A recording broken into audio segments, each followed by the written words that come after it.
Now the fun begins.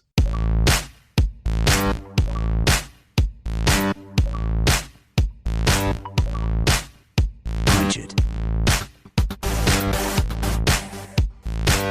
Stop! You violated the law.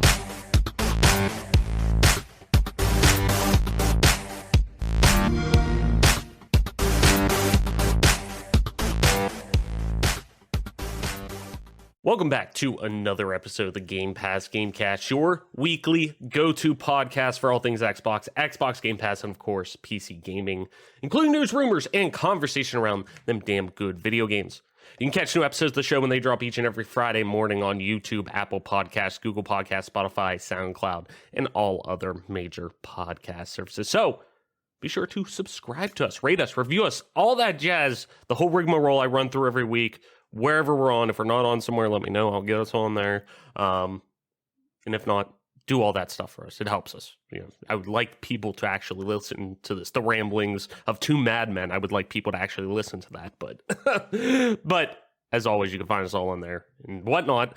But you can also find us on Twitter at GPGC Podcast. Stay up to date with everything regarding the show, video games like, and our dope giveaway. So go over there, give us a follow and whatnot. I'm your host, as always, Travis White, aka Travlis on most internet platforms. Joining me, as always, my co-pilot, my partner in crime, Mike P-Pack. Mike, on the eve of Elden Ring, what is good? What is going on?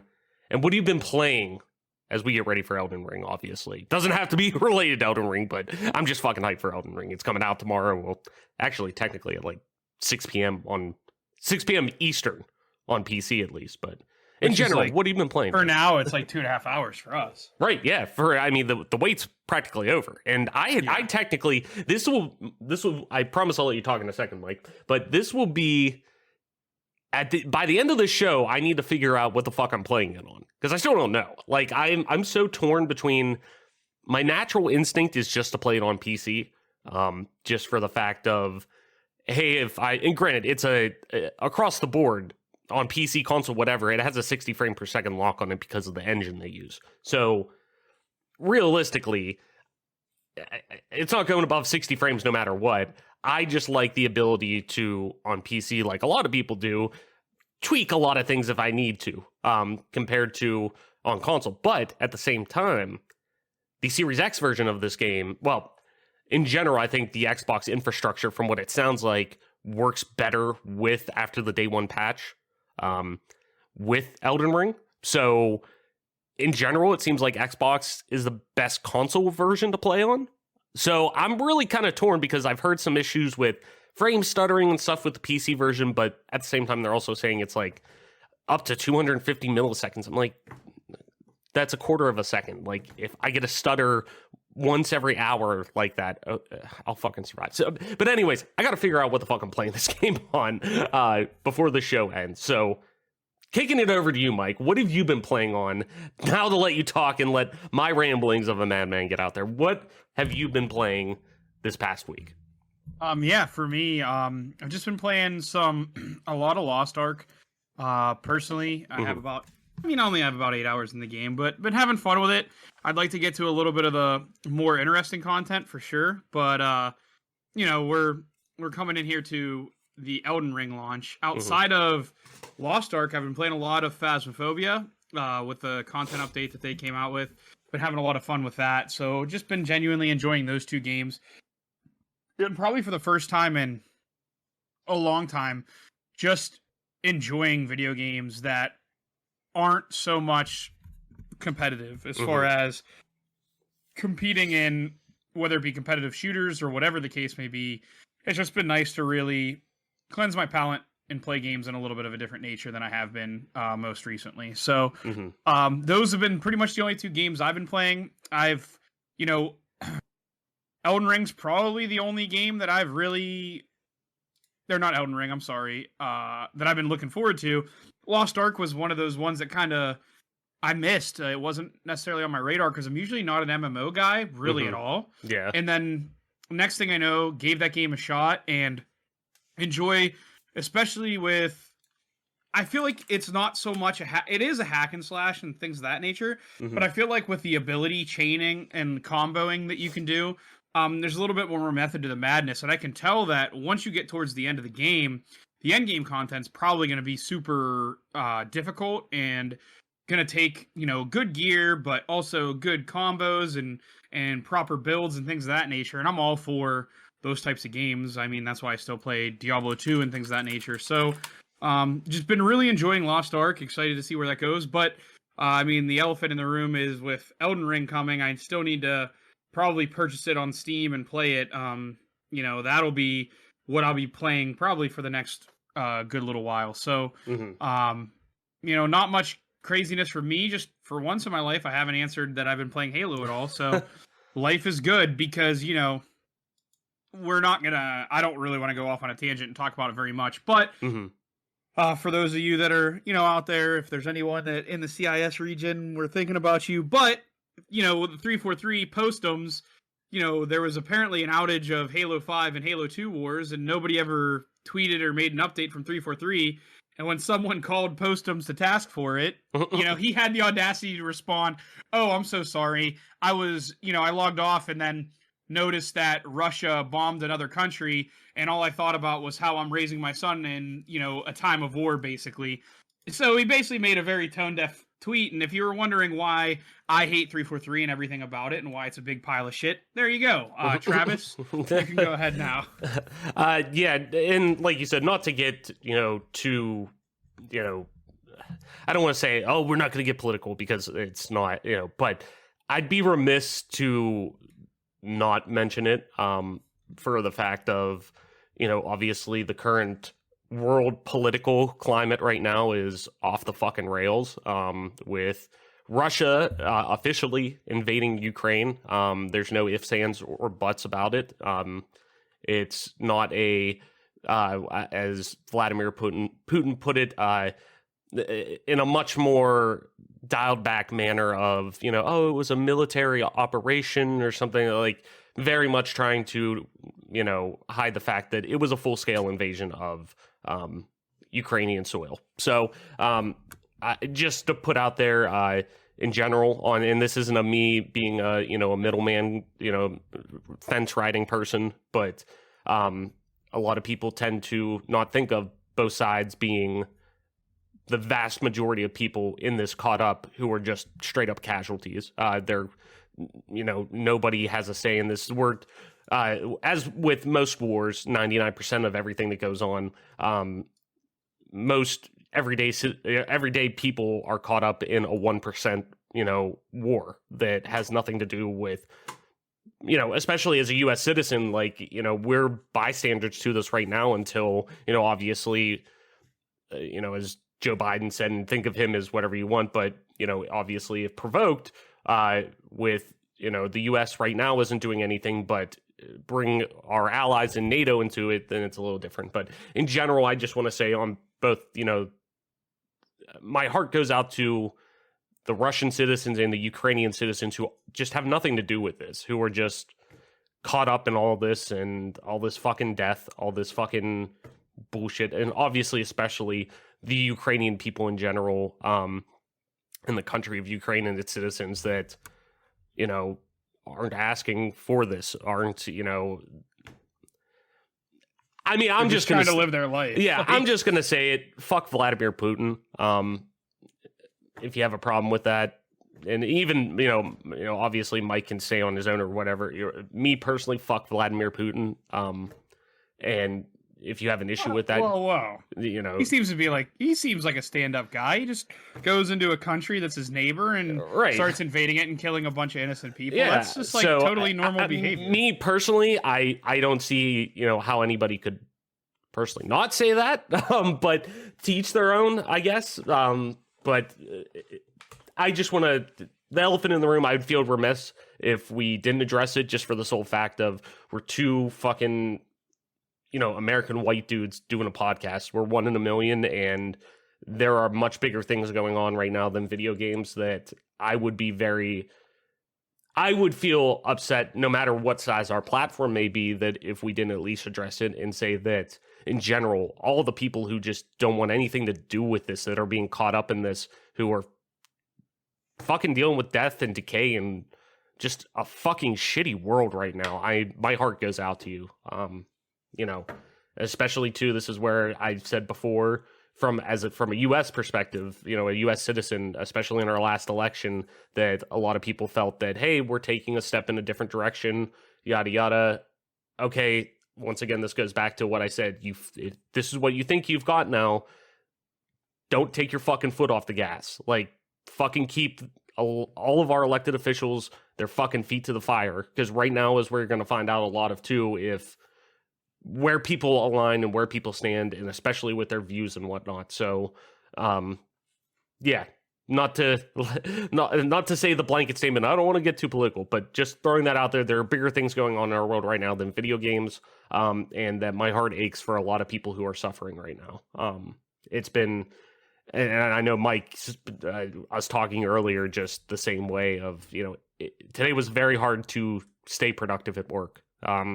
Very hard to stay focused on anything really besides doom scrolling and watching the news just to see what the fuck's going on right now. Because it's, you know, and not to be somber, I promise we're going to talk about video games and fun stuff. But, you know, like I said, just like you said, Mike, I'd be remiss if we didn't address the elephant in the room, at least to say that, you know, obviously our heart goes out to those who are suffering right now over in Ukraine, and, you know, dealing with the fucking, you know, bidding of a madman for the most part. The fact that, like, you know, the group that makes Bigfoot even has to tweet out development on Bigfoot has been halted. Like, the fact that we live in a society, in a world where they have to tweet that out so people know what's going on with the development of a video game. Like, again, I just want to reiterate that there's much bigger things happening around you than, you know, not only our little podcast, but, you know, people who cover sport or whatever you do. There's you know, a lot happening right now. Mm-hmm. And this is true about everything. I mean, you could say, oh, you guys are just only pointing us out because it's the hot topic. Like, what happens with all the people starving in Africa and this, and people don't have clean water, and, like, you know, and that's same with the people who were saying, oh, now people care because, you know, what about the people who stayed idly quiet during the whole situation with Syria and whatnot? Like, well, yeah, it's something where I, as a human being, like this, like Travis said, this whole situation in Ukraine has really affected my mental health to the point where, like, I have up and down days, and I'm pretty sure everyone has those, but whenever you have, you know, depression to the point where you can go 2 weeks in a depressive episode, which is actually clinical major depression, not just, oh, I'm depressed, I'm sad, I don't want to do anything. Like, right. When you have that type of, you know, mental battle at times, you know, you always go through the ebbs and flows, and everyone does. But there are times where I literally will wake up and not want to get out of bed, and it's for a lot of different reasons. But this was one of those days because going to bed last night is when all this news broke. And it's just like, there are a lot of things that can really affect people in the negative way. And I say this from a point of privilege, in my opinion, where, you know, those types of things don't necessarily affect me on the day to day. But all things considered, I really like to pride ourselves on being a place where, you know, do we cover these hot button topics? You know, sure, we kind of have to, especially when it pertains to the video game industry. That's the name of the game. That's, you know, our industry. If we covered sports and, you know, with the Chicago Blackhawks or any of those types of situations arise where people are mistreated, we would have to cover it. It's just part of it. But I don't like to, and I don't know if I don't want to speak for Travis, but personally, I don't like to talk about things of this nature all the time. The starving people in Africa, or the people that don't have water, or even in America, or the veterans in America that don't get enough support when they go off and fight rich people wars. Because I like to use video games as an outlet, as a place to go that I can escape those types of everyday tragedies. So that's kind of, you know, me speaking as to why we don't cover it on a more day-to-day basis. But obviously, today being Thursday, with all the news breaking last night, we can't go without saying it. So that's all I really wanted to say on the topic. Now I feel like I can turn the page and we can move on and cover, you know, do our due diligence to cover the news with Microsoft and Xbox and everything today. And personally, I don't know if you feel the same way. No, definitely. And it's funny too that you said about the team behind Bigfoot. I even saw it earlier, and I had to pull it up again. But GCS Game World, the team behind Stalker, and obviously Stalker 2 coming out, Ukrainian, put out earlier, a statement saying, as of today, the Russian Federation has officially declared war on Ukraine. Our country woke up with the sound of explosions and weapon fire, but is ready to defend its freedom and independence, for it remains strong and ready for anything. The future is unknown, but we hope for the best and are ever sure of our armed forces and our belief in Ukraine. We thus address all of our colleagues in the game industry, players, bloggers, and anyone who sees this post in their newsfeed. Share this, do not stand aside, and help those in need. And then obviously gave all the contact information for to support the armed forces of Ukraine, or the relief programs with Ukraine, yada yada. Not to say yada yada, but you understand what, etc. Through pain, death, war, fear, and inhumane cruelty, Ukraine will persevere as it always does. So it's just, it kind of goes back to the thought of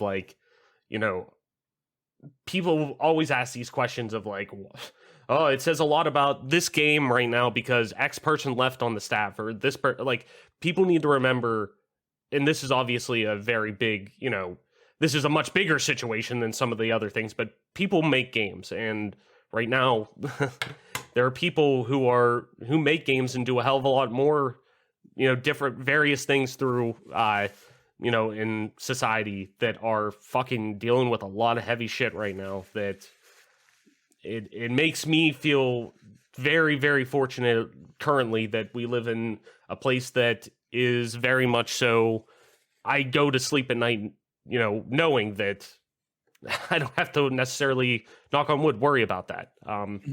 We're very privileged in a lot of ways. I have a lot of issues with my country, with how it's handled, but at least from that aspect, that isn't one of them, and that makes me feel very grateful. So, but like you said, Mike, I want to use this obviously as an outlet for positivity, and talking about things that outlets and things that should be, hey, this is my go-to to help me out of these states. And as somebody like you, just like you, Mike, who clinically has mental illness, I've suffered from OCD for many years. I'm on medication for it. The days that you get into spirals, man, are the fucking worst. It's fucking hell on earth, and I'll never, you can never truly explain it to somebody. They'll never truly understand it unless you've been in it. But the one thing that's always been there besides, my wife and our dog and, my family and friends, it's been video games. It's always been a great release to escape, to go to that. And I like to make this podcast that too, just like you do, Mike. So with that being said, things I've been playing, just real quick, I would be remiss if I didn't talk about the Destiny 2 expansion, the Witch Queen that launched, because naturally everything has to fucking launch in a week. One of my most anticipated expansions really in a long time, or content drops in a long time for any game. Really was looking forward to it. I only got to play a handful of it just because of work yesterday, and I got to play it on release though. Got to play for a while, started through the legendary campaign, which is really dope because I feel like Bungie's really nailed that aspect of, hey, we finally found the balancing of they're starting to really tone in on what long-term players want, and players who have a background with Destiny, to the point where I think they really finally nailed that aspect of, this game is in a fucking great, at least how I see it, in a great state for players long-term. Still, though, I will always beat the drum of, I think it is not from a great gameplay standpoint. Gameplay standpoint, it's great for new players because it's at every expansion that comes out, and to every a lot of seasons and whatnot. But really, it's the big ones when it comes to expansions that come out. You'll get a light level or a light level power up. It's basically a reset, but not resetting, so your weapons don't lose their value, but everyone gets boosted up to what the floor was, the light level floor was now, which is 1350. So it's a great time for new players to jump in from that standpoint, that everybody's on the same footing from a character standpoint. You don't have to worry about jumping into Crucible and just getting fucking waxed from a power standpoint. That's not the case. So it's really good on that standpoint. But from a lore standpoint, it just keeps getting worse for new players. If you ask me, that ever since they started vaulting new content from or vaulting old content, I'm sorry, especially the original campaign of Destiny 2, and now the second expansion, Forsaken, which is one of the best. I normally say I can't recommend that enough because it's fucking great. It's a revenge story, and it's really played out well, I think, for an action MMO type of experience. Narratively, it's really fun, but that is now vaulted. That I understand why Bungie, they don't want to have, what we're seeing with Warzone and Call of Duty, really, and have this bloated executable program on your computer or on your console. Like, I get they don't want a 150 gigabyte program that's on your device, but at the same time too, we've seen it with multiple games that are live service based that, hey, you can uninstall and install specific sects of content with it. I mean, look at MCC. I can play any combination of Halo that I want on there from a local memory standpoint. Like, I can have, if I want to play Halo 1's multiplayer, but Halo 2's campaign and maybe Halo 3's multiplayer too, I can just do that combination and have that installed, and that's all I can do on there. Like, that's fine. So it's stuff like that that I really think Bungie should look into a little more. Obviously, it could be a lot easier said than done, and it takes a lot of servers to maintain that and a lot of manpower.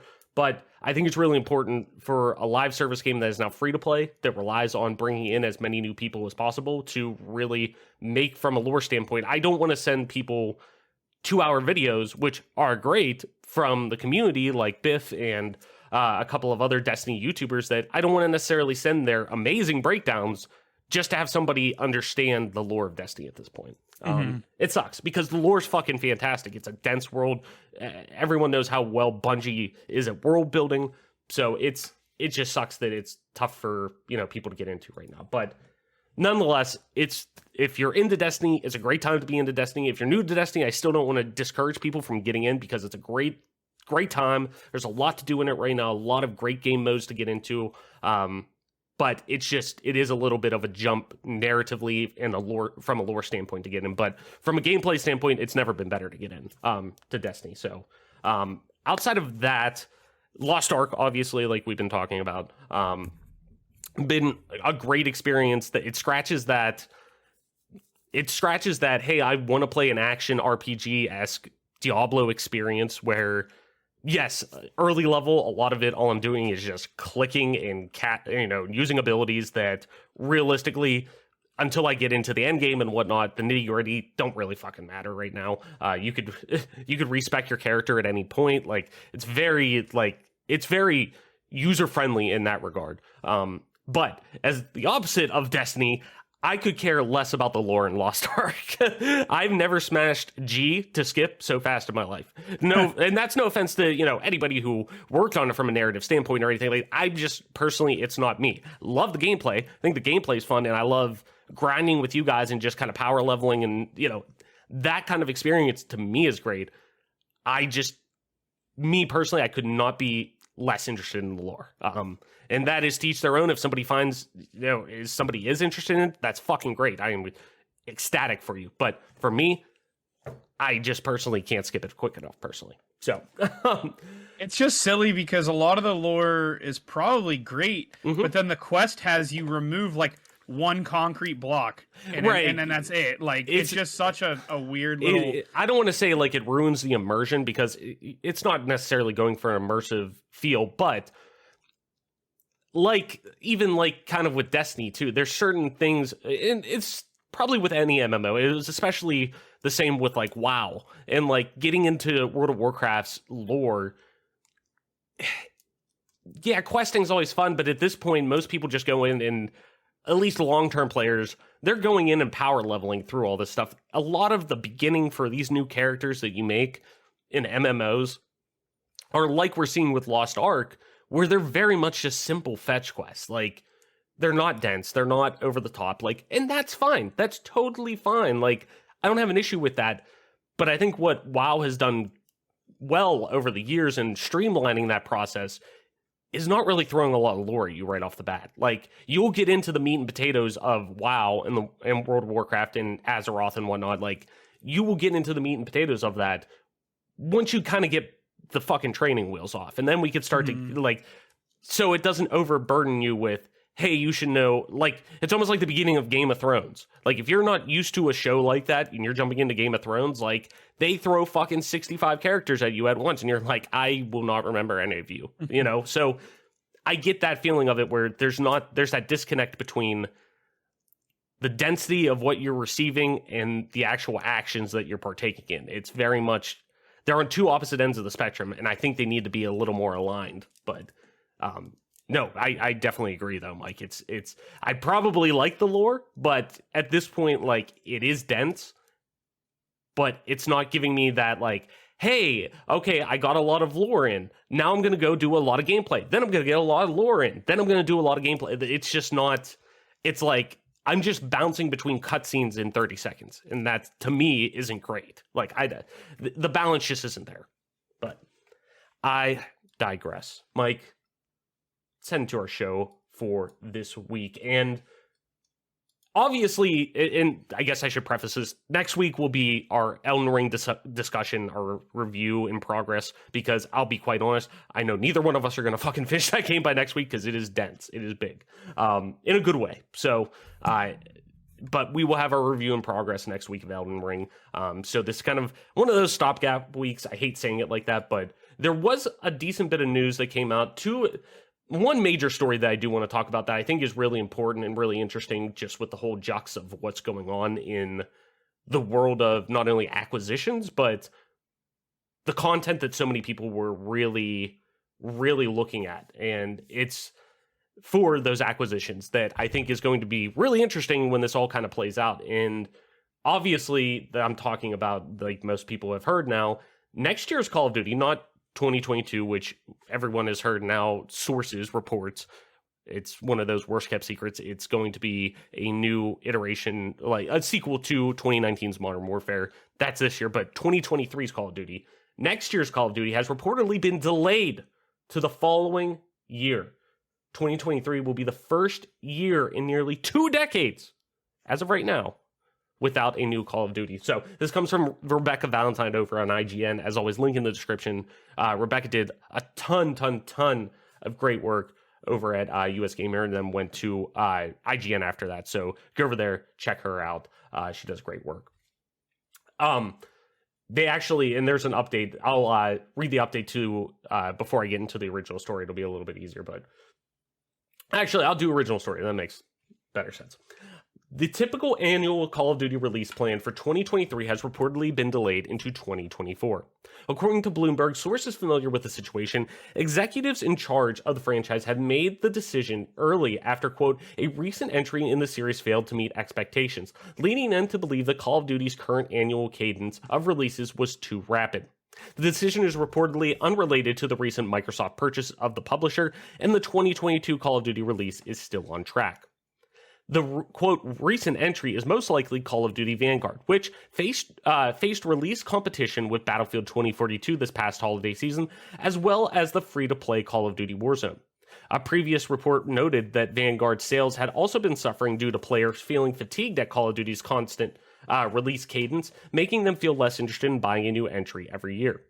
The annual Call of Duty release has traditionally been one of gaming's biggest moneymakers, typically topping sales charts in the US at launch, and remaining in the top 10 year-round. With a massive sales gap now looming, Activision is reportedly working on other projects to fill the gap, such as an ongoing content map for 2022's Call of Duty release, and a separate new free-to-play online game that is yet to be announced.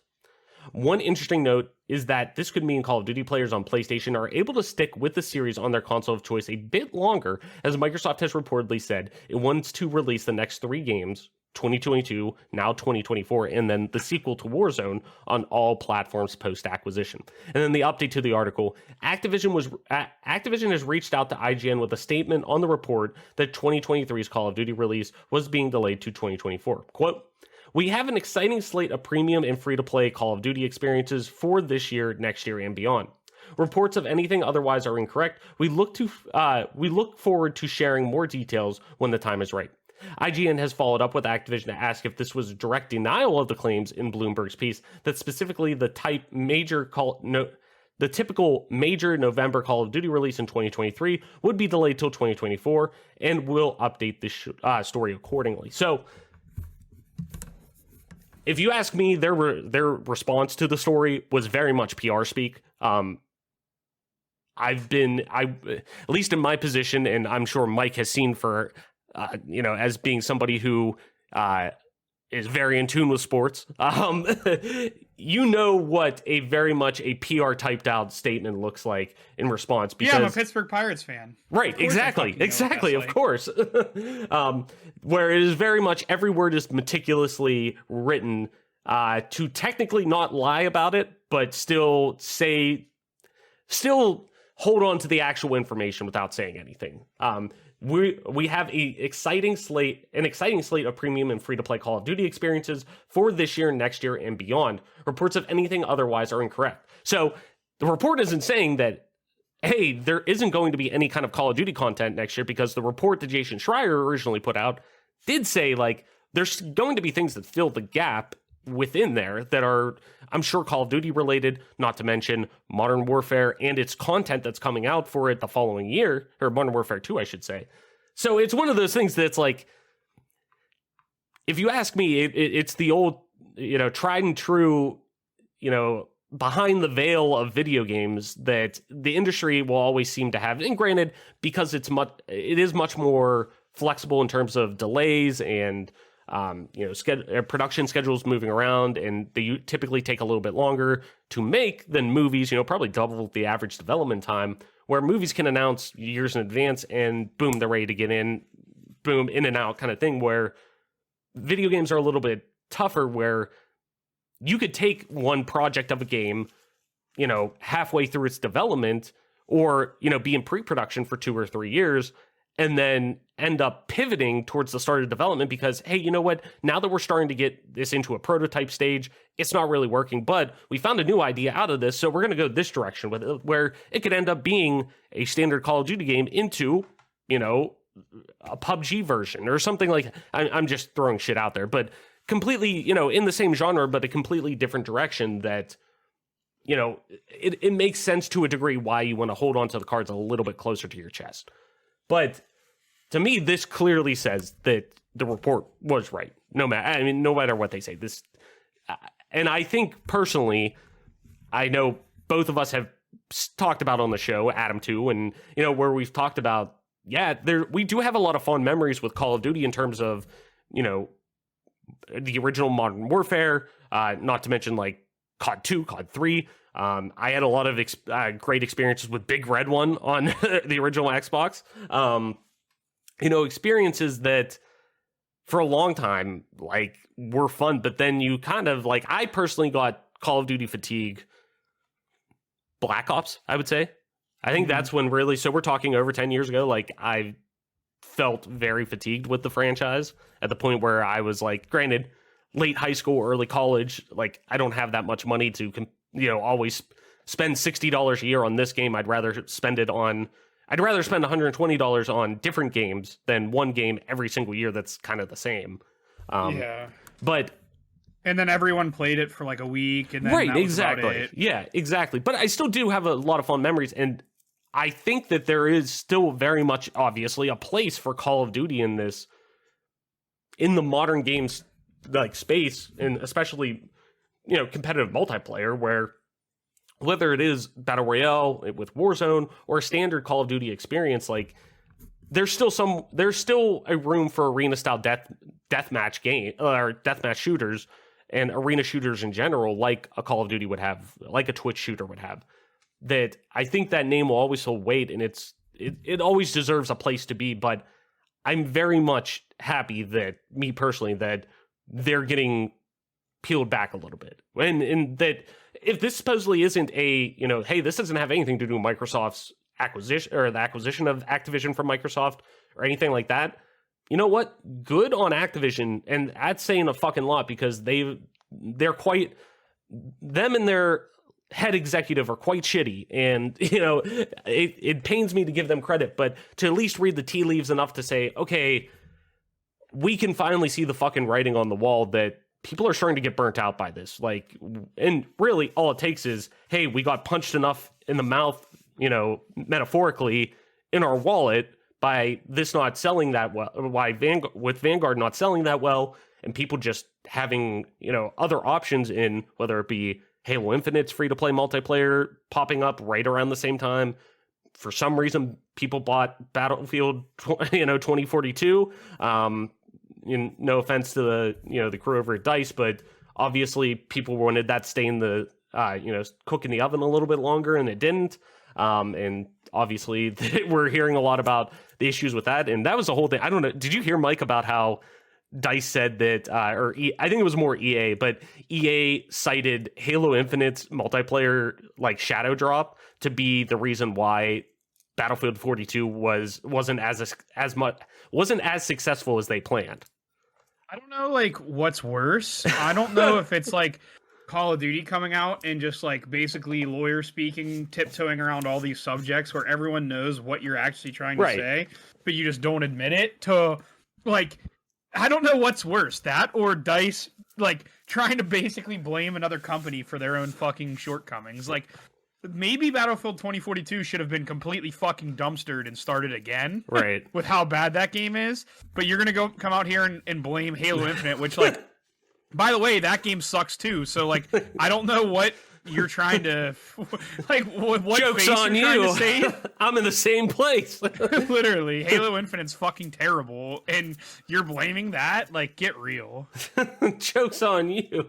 Joke's on you, tough guy. I can't read. Literally, it's basically fucking that. King of the Hill one. If those kids would read, they'd be very angry. But no, as somebody who is, I don't want to say a Call of Duty fan, but somebody who does, I want to see every franchise succeed, because even if it isn't something that speaks to me, it speaks to somebody, obviously. And if that means more people gaming and more people enjoying this medium and bringing even more people on top of that in because of it, cast the net as wide as possible. I want every game that's put out there to succeed, but you could definitely tell this franchise for the past decade plus has now been just completely driven by executives and bottom lines and saying, you know what, we don't care, realistically, we don't care if this Call of Duty isn't great, as long as we get it out there, because the sole fact is, multitude of these Call of Duty games that have come out, I vividly remember how in bad of a state Ghost was in when it launched, and they just wanted to get it out to make sure it hit the launch of the Xbox One and the PS4. Period. It sucked on those consoles. Right. It was good on Xbox 360, but that game sucked on the new consoles. Right, but it goes to show you how forced everything was, not to mention after that Advanced Warfare, Infinite Warfare, where people were very much vocal of just slow down. We'll be cool. There's a reason why games MCC, and even looking at you look at games like Siege, or and it may not speak to everyone, but there's a reason why you're seeing so many games now say what, or even Bungie with Destiny, where they very much have been publicly stated, for the most part, saying hey, if it wasn't for Activision, there wouldn't be a Destiny 2. We would just it'd still just be Destiny. We have a 10-year plan for this game. If we want to do a Destiny 2 down the line, we could. If we want to maybe get a new engine or something like that, and, the new tech justifies it. But there's no point of us doing that. We want Destiny to be a platform because it's so simple. We're having success with this. Why would we change anything and splinter an audience that now they have to go out and buy a new game and reinvest and do all these things when we could just have one platform and build it out? And I think so many people were ready for that with Call of Duty, and it slowly was getting there with, when I open up my Battle.net launcher and I go to, Call of Duty, it technically launches pretty much to all of the same thing, at least with, Warzone and whatnot and Black Ops. But I can pop those open, and realistically, it's just a Call of Duty, executable file that's on my computer that then I get to choose, okay, do I want to play Cold War? Do I want to play Vanguard? Do I want to play Warzone? Do I want to play zombies? Like, it's all built into the same thing. So they're slowly were starting to adopt these ideas. But at the same time, too, you could clearly see that the writing was on the wall of like, you don't need to do another yearly release. So I guess, Mike, I already know what your answer is going to. I feel pretty confident in saying you feel the same way. Of obviously, Call of Duty needs a break, but I guess realistically, where does Call of Duty go after this then? So say 2024 or 2023's Call of Duty, it's being bumped to 2024. We have a hole in there that's with no Call of Duty filling it. That we're either going to get, Warzone 2, we're going to get obviously some new content for Modern Warfare 2. Do you think potentially this could be a test of, let's see the reaction to people when they have more time with a single title with Call of Duty? When they're getting one title that's getting consistently updated for 2 years, what does that look like? What does really us dipping our toe into a platform model of Call of Duty look like, while we at least give, our next entry in 2024 some time to breathe? But do you think that's going to be good long-term for Call of Duty? And do you see this playing out well on both sides for fans and, Activision as they head into Microsoft now? Yeah, I see. There's a lot of different thoughts that come to my mind when they're making the switch. I think it's one that I think when Adam was even still on the show, we all three agreed that this was a much needed change that should happen. So obviously that's kind of warranted and needed. But I think, something that I just kind of thought about while you were talking about it, and the thing that really comes to mind for me when it comes to games as a service, period. We'll start with like a couple of obvious points. Like, you can retain less employees whenever you have a game of service, because you're not creating a new engine or you're not creating new maps and new content over and over again. I think what Call of Duty should really focus on going forward, it should go to more of a live service model, which I'm going to tell you why. At first it kind of makes sense. It certainly makes sense for sport games. I don't know that game developers and game artists should really want games as a service. And, the reason why, and stay with me here if you will, why I think games of a service is a little bit of a problem with certain genres. In a game like NHL 22 or NBA 2K or the new golf game that's coming out or MLB The Show, how many or FIFA or Madden, how many drastic changes do you see year to year? None, if any. Creating a live service game that's just NHL hockey, Madden NFL football, NBA, PGA Tour golf, and just making little tweaks and changes going through the years to the golfers' statistics, to the golfers' abilities, to the players, making the roster tweaks, updating some of the stadiums and making them look nicer, things of that nature. That makes a whole lot of sense for sport games, because releasing content year over year, there's little to no innovation, there's little to no changes. In fact, it's pretty much the same exact game wrapped in rosters updated year over year. And that doesn't really benefit anybody. The players are sick of it. The developers are sick of, treading water, I'm sure.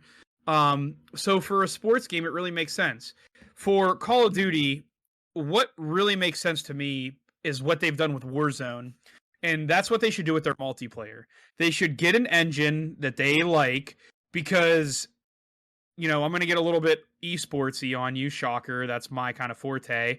It should be shame on the CDL franchises, because you spent money on CDL teams for a studio that gave little to no fucks about esports in their game. If people were buying skins, if people were buying the content updates, that's all they really cared about. They don't really give a fuck about esports. It's just a way for them to make more money. A game as a service feature, as far as it comes with multiplayer makes a whole hell of a lot of sense because you release a few new maps maybe once a year, whatever, release a new weapon or two here and there. That will satisfy a lot of multiplayer fans, especially if the game's a quality one. Look at Siege. Where I think Call of Duty could really benefit from is going to a games as a service for multiplayer, zombies, Warzone, which is what they've done with Warzone and zombies, but especially with multiplayer, and stop releasing these half-baked garbage-ass games just to come out every year to generate revenue. I think what they should focus on is creating a platform like Warzone with the multiplayer side of things. It's going to be just Call of Duty multiplayer, whatever. And if you really want to make complete drastic changes from genres like, say, World War II to Vietnam to modern, whatever your changes are, that should be a 2 to 3 year cycle. And what you should really be focusing on is sort of what Destiny does with the campaign like features. If you want to come out with new campaigns, keep a staff on retention for new campaigns and art and things of that nature. But for the most part, you really don't need to reinvent the wheel every time you try to come out with a new Call of Duty. Now, where the negative with this in particular comes into, and it just dawned on me, is all the game developers, all the game artists that work on these games year over year. Because it's going to be a similar issue that 343 has, is they don't have the employees. I mean, believe it or not, I'm pretty sure what it comes down to is they just don't have the employees to support this game the way they need to. And it's fucking pathetic that a game with $500 million doesn't have that. And it's going to be fucking pathetic when Call of Duty doesn't have the developers and coders and artists on staff, on retention, to be able to make changes. But that's what's going to wind up happening to you. So is it good in one sense that you're going to get better games with more content every few years? Absolutely. But who does it ultimately hurt? It hurts the people that are working on the games because they're going to be more contract work and they're going to get laid off because you don't need as many people in your game development studio when you have a game that's a live service. It's just fact. And unfortunately, if you're not a big capitalism fan, it's just literally revenue generation to the max whenever you have a live service game because you're not paying anybody to work on it, really. You have people there that if, like, you have a DEF CON 5 or a Code Red where the game completely stops working or there's a game-breaking bug, yeah, you have those people on file, but you don't have the year-to-year turnover where you're just constantly making new games. That's ultimately going to hurt all the developers out there that were working on these games year over year. And it's only going to benefit the company because they're going to make a lot more money and spend a lot less in overhead. But, that's kind of the nature of the beast. That's where everybody wants. Everybody wants these live service games. And the only people that it really benefits are the corporations. And unfortunately, it doesn't even seem like it's benefiting the game or like the people that actually play the game that much. It seems like it's only benefiting the companies and it's really hurting kind of everyone else, in its way. And that's how I feel about it. And I'm curious, I know you kind of already talked about it, but that's generally how I feel about this entire topic. And it's a feeling that I kind of didn't just formulate. It's something that I had been worried about, but it's something that really clicked for me when you were talking about it, for sure. No, and you're not wrong with that it's, especially too, whenever you brought up the point of esports, it's sad to say because I think esports is in such a great place. I mean, because it's getting so much, exposure right now and more people than ever are into competitive gaming, which is fucking fantastic. But you're seeing how much of it is just a dollar sign. All it is a marketing tool. It's not these pro leagues that are there. And, it isn't shocking to see, both as somebody who adores Overwatch, much more so than, probably anybody on the show kind of thing. Like, I'm the Overwatch guy, and somebody who loves Overwatch League, it's very much just to get people interested in Overwatch. That's all it is. It's not necessarily because it's the world's best talent or whatnot. And I'll always stand by that. I really love the idea of franchised, the franchised model that they go off of, with specific locations and whatnot, that is very much modeled after pro sports. I think that helps people really get connected with the esport, with the actual league itself and the game. But it's very much just a marketing tool to sell more copies of Overwatch. And just like Call of Duty, it's just a marketing tool. It's a marketing tool to keep people interested in Call of Duty. And to a degree, it works, but at the same time, too, you look at the actual support of the league. No.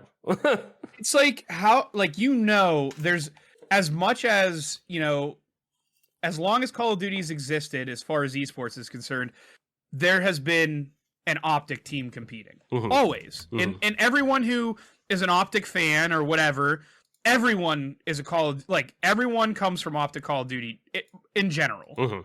So that there's going to be an Optic team. Right. At day one of release of Vanguard, which kudos to Halo Infinite, this is something that 343 actually did right, shocker. They actually had esports skins day one. Yeah. Call of Duty didn't have it. And then when they did release it, they misspelled Optic and they called them Optics with an S, Texas. And then the skins are fucking garbage. It looks like Red Tiger for FaZe, like the old Red Tiger skins from like Call of Duty Modern Warfare, the first one. The Optic one looks like a new Green Tiger skin, essentially. In like the Cloud9, I don't even know if they have a Call of Duty team, but they would look like the blue Tiger skin. Like, they half-assed these franchise skins that these franchises spent $20 million. $20 million fucking dollars to franchise for a fucking video game league. You can't even give them decent skins and spell their fucking names right. You can't give this game any esport support. Any. And you're charging all this money for your franchise spots. Like, make it make sense. And again, I know I give 343 a rough time, but basically anything or any developer that basically makes a shit ton of money off the back of esports and doesn't properly support it, and that's basically almost any game. Not even just League of Legends does support their teams a little bit, but not that well. And basically every game studio thinks oh yeah, we love esports, we're here for esports, when in all reality that's literally just lip service to get people to basically buy their game and play it. They don't actually give a fuck about the competitive integrity of the game. Valve doesn't give a fuck either. As long as people are buying their skin chests and skin crates and buying keys and things of that nature, that's all that matters to them. They don't really give a fuck about esports. Nobody does. But it's a really big buzzword thing to be oh, well, we support our esports scene because they think that's going to bring viewers and money in and bring people to Twitch. And it does, but it's just such a travesty to everyone who plays games competitively. And I'm super passionate about it because, you might sit there at home, and if you've never tried to compete into an esport, you might not know, but whenever Bungie.net was going to go down, I sent messages in our Facebook group chat with all of our closest friends of how many hours I spent on each game just on my main account. And it was as much time as our friend Kyle has probably, maybe double the time he spent playing video games in his entire life is all the time I spent on Halo 3. Yeah. Just that one game. And people don't understand. People think oh, competitive gamers are spoiled. And I see it all the time on Twitter. People bitching about Halo Infinite pros, complaining about the Mangler, complaining about XYZ. Again, I know I'm on a soapbox for competitive players out there, but you have put no time into video games compared to me. And that's just me competing in Halo. The amount of time that I've spent in Halo is probably maybe over an entire year of my 28 years on Earth has been spent playing video games. In-game time. Right. Let that sink in. I spend as much time doing that as professional athletes do perfecting their craft. So when you come in and complain, you don't go to professional basketball players or hockey players and tell them how you think the sport should be played and what rule changes, right? Oh, we think we should make the basketball 12 feet higher because it'd be more interesting that way. You don't go tell LeBron fucking James that, and I'm not trying to say I'm LeBron James, right? But I see it all the time. People argue with Snipedown and shit like that about Halo Infinite, and it's you have zero clue what it takes to compete on a professional level. You have no clue what that's like. And if you haven't competed at the professional level of a major esport, and I'm not even talking tier 1, because I wouldn't put Halo in a tier 1 esport. It used to be back in Halo 3 when Snipedown was one of the best players. But if you weren't a salaried player in CSGO on one of the top 30 teams in the world on hltv.org, or one of the top 8 teams in Call of Duty or Halo or Siege or Overwatch. Like, you have no fucking clue what that takes, or even an amateur player trying to break into that scene. So all this is a really long way of saying, like, I wish game developers would stop pretending like they're doing esports, casual, whoever a fucking favor. You're not doing any of us a favor, because at the end of the day, we're paying customers, whether it's a free game or not. Like, we will buy skins. Like, I will spend money on a free game if I think it's worth it. Like, if I play a free game, I'll spend the money as I see fit. But get off your fucking soapboxes and your high horses and preaching to me about how good it is for the game that you do XYZ. And the 343 is terrible for this. Activision's terrible for this. It should have been in the fucking game to begin with. Mm-hmm. All these features you're adding should have been in to begin with. Stop pretending like you're doing us a fucking favor by releasing a half-launched game and then 3 months later putting updates to get it to 3/4 of a done game, and by the time the new Call of Duty game comes out, it's just now finished. That happens every fucking year. Mm-hmm. The game is just finished by the time the new one's coming out. Half the time, the games aren't even finished. They're still releasing content updates a year after the new game comes out, and now the game's finished. Yeah, and not content updates that are, hey, this is additional content we're coming out with. This is content that should have been there day one. Right. So, no, I agree with you on that. And that's why you look back, and I think why Halo 3 was such a success was Bungie found the right way to balance both casual and competitive. They were cognitive enough to see, okay, the competitive scene of Halo right now is bigger than anything going in games. Like, it is. That is, like, the biggest thing going in games right now with MLG. This is a behemoth on itself. But at the same time, too, we have such a large audience of casual players that just want to get in, play custom games, and dick around with their friends. That we need to find right, exactly. Like, but they were able to say, okay, we could have both of those exist because we could properly balance both of those between each other. We can have, like, it just seems like they want to make everything so black and white. Like, and I'm not just talking Halo, but just in general for Call of Duty, Siege, like so many of these live service competitive games that there are so many different audiences within the game that it would be one of those, like, at the same time, like me saying, yeah, definitely, like, well, I do play Halo competitively. I don't play it competitively in an esports manner. Like, I'm more in line with probably the casual sense, or, hey, I'm just going to stick to competitive matchmaking, not, going out of my way for scrims or anything like that. But as somebody who you don't come out of your way to argue with me and tell me I'm wrong about the game. Right, I stay in my lane. And that's why I say that, like, I always talk about, like, video game development's fucking hard.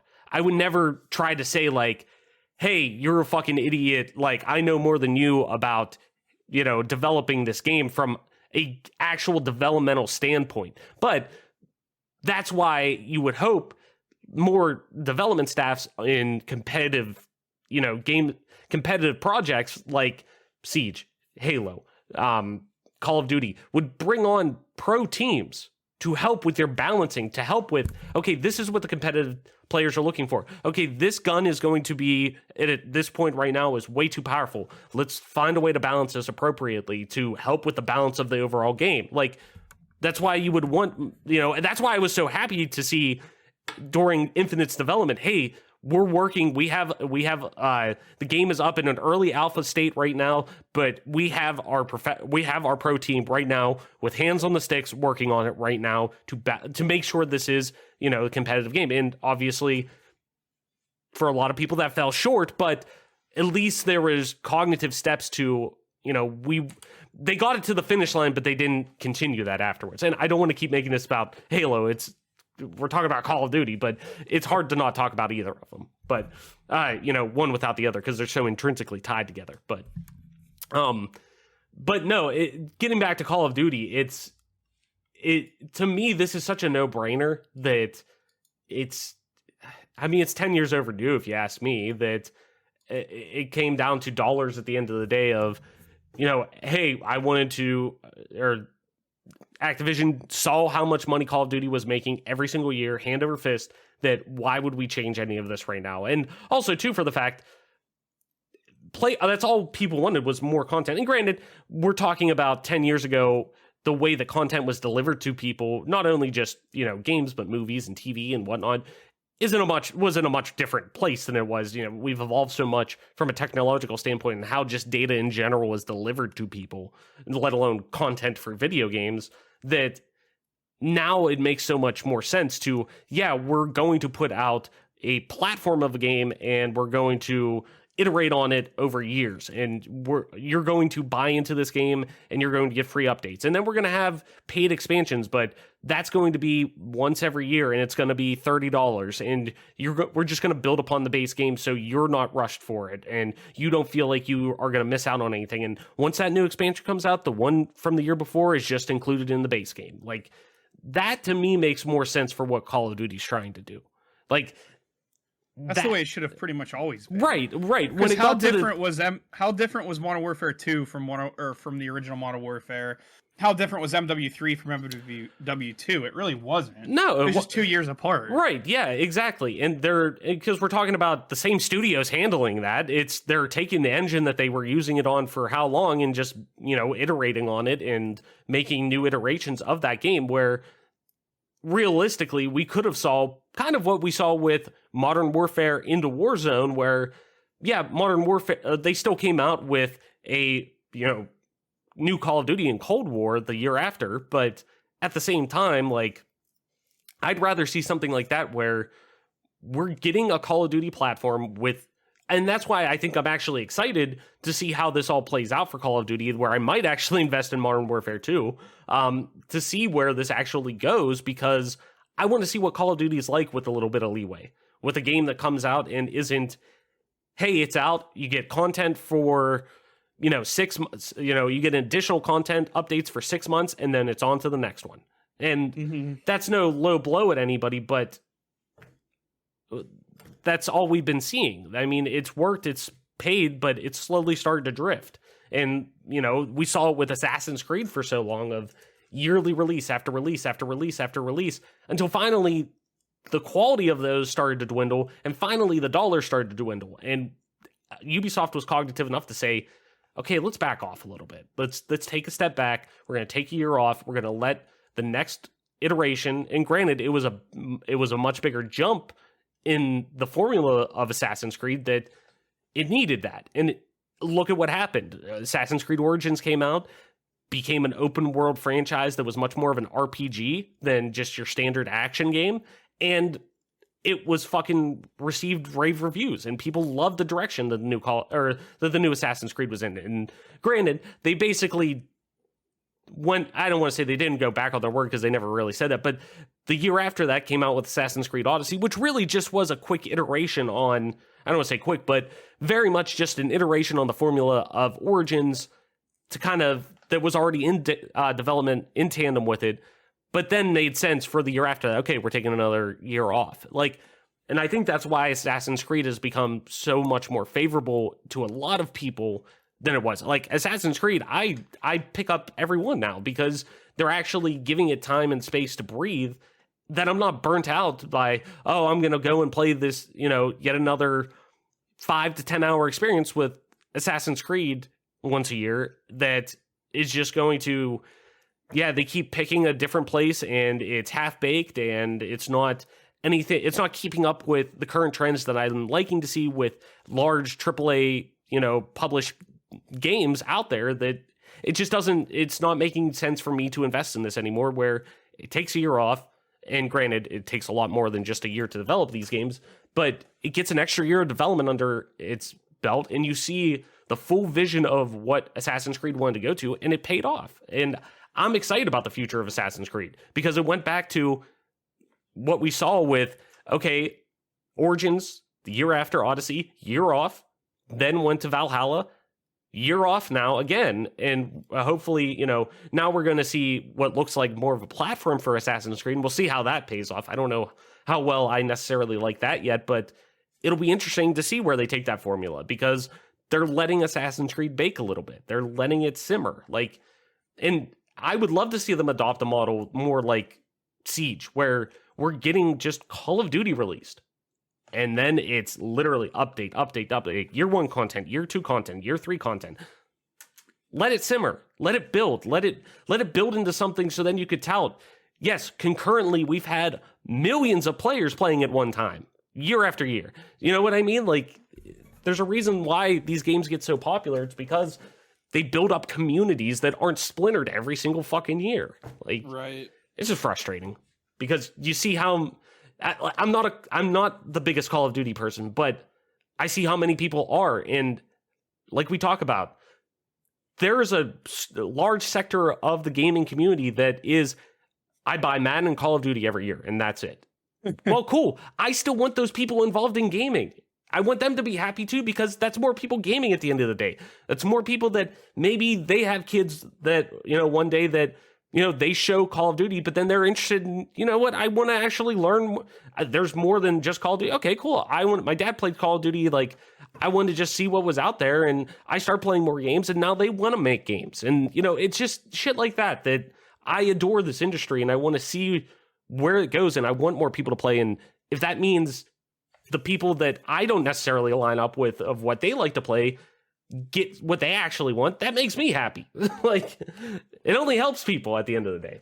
So anyways, though, Mike, before we wrap up, there's one other thing I did want to bring up, one other topic. And I think it's one that will make a lot of people happy because it's one less, speaking as both of us being PC gamers and using this launcher before, Microsoft is ending its Bethesda.net store and migrating it to Steam, and that also includes the Bethesda launcher. This comes from our boy Jeff Grubb over at VentureBeat and GamesBeat, writing it, as always, link in the description. Microsoft Gaming doesn't have much needed for multiple PC game launchers. The company operates the Windows Store, and it also puts its games on Steam.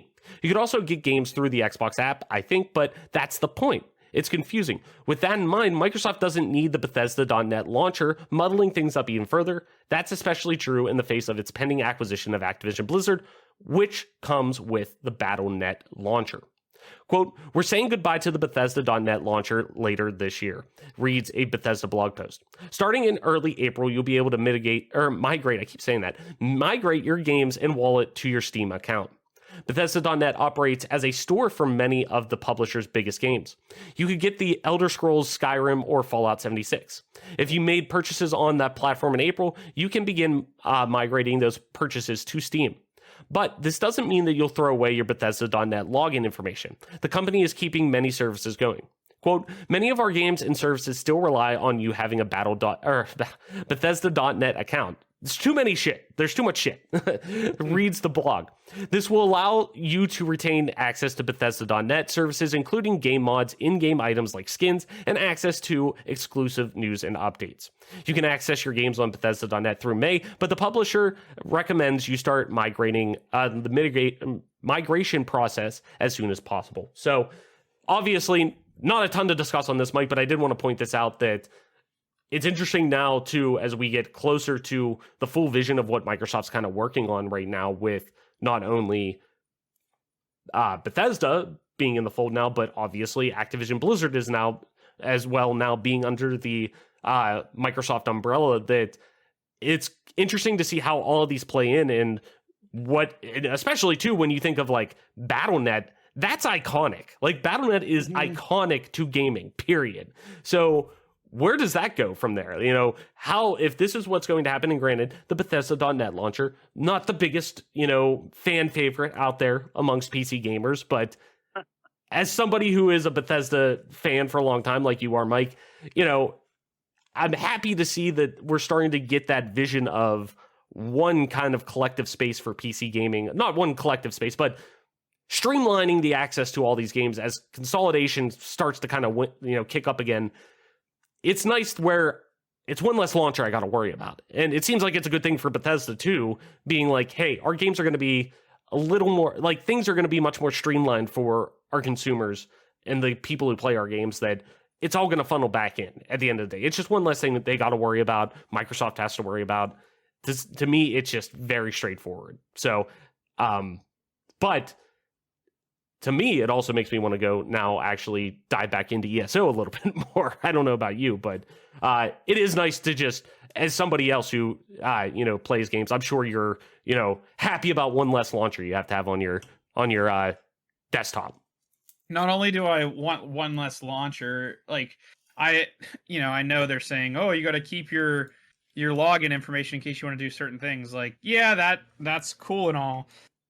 But at the same time, like, I don't want to deal with so many accounts. Like, that's probably one of the reasons, like you said, that has prevented me from playing ESO is, like, I just don't feel like dealing with that shit. Mm-hmm. I just don't.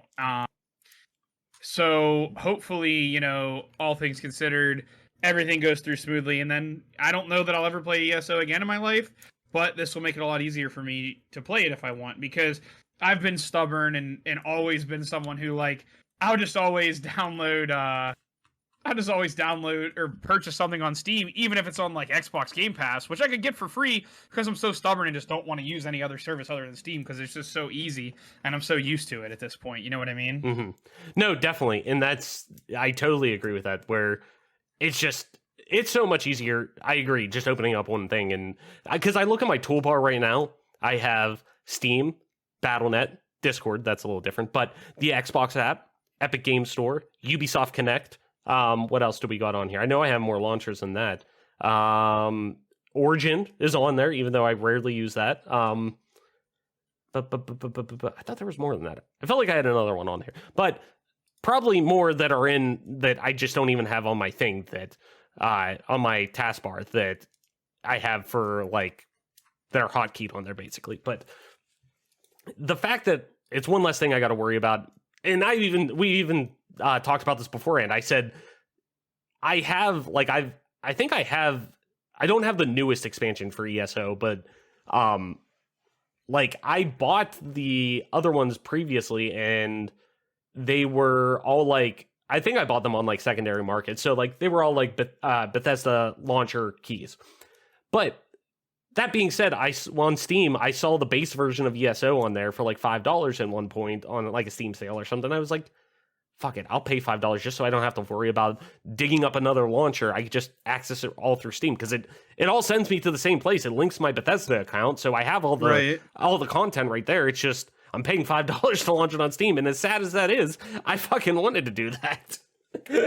I felt the value in that. So it's weird for as much as like the freedom of PC gaming is like always built around like, oh, I'm not tied to a console or this or that. Like I have, it's all about options.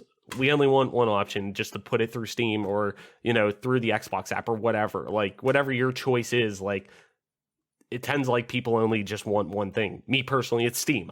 And that's why I love that Xbox, all their PC games, they just put them right on the Steam. It's fucking great, So anywho, though, Mike, I think that's going to do it for our episode this week. So why don't you tell people where they can find you on the internet? Talk about all we talked about. Call of Duty, Halo naturally somehow made its way into the conversation.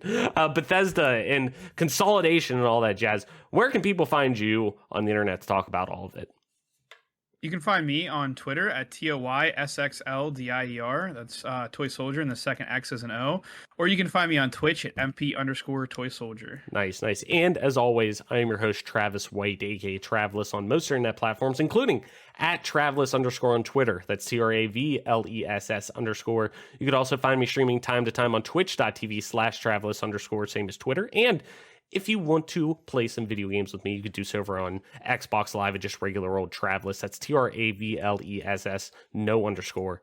And this, ladies and gentlemen, has been your newest episode of the Gamecast, your weekly go-to podcast for all things Xbox, Xbox Game Pass, and of course, PC gaming, including news, rumors, and conversation around them damn good video games. You can catch new episodes of the show when they drop each and every Friday morning on YouTube, Apple Podcasts, Google Podcasts, Spotify, SoundCloud, and all of their major podcast services. So be sure to subscribe to us, rate us, review us, all that jazz that I tell you every week, wherever you get a podcast at. And follow us on Twitter at GPGC Podcast. Stay up to date with everything regarding the show, video games like, and our dope giveaways. And with that being said, Mike, that's going to do it for our episode this week. Thank you everyone so much for listening, sharing, and being a part of our growing community. Game on, wash your hands, listen to the doctors. Black Lives Matter, and we will see you next week.